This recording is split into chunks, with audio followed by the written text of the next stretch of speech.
Hi everyone, আজকের দিনটা নামচিতে এসেছি। নামচি ডিস্ট্রিক্ট পেলিং থেকে আমাদের লাগলো 2 ঘন্টার মতো।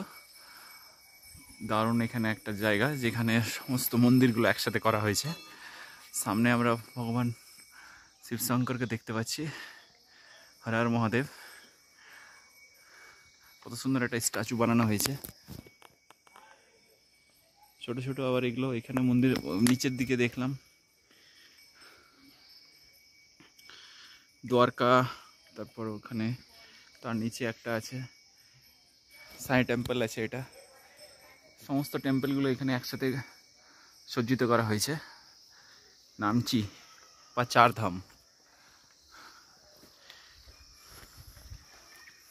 গ্যাংটক থেকেও আসা যায়, আবার পেলিং থেকেও আসা যায়।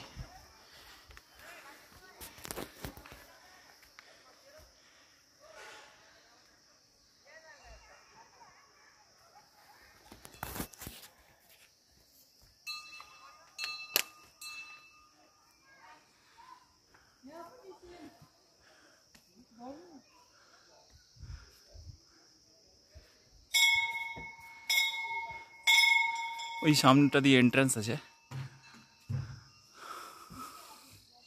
হর হর মহাদেব।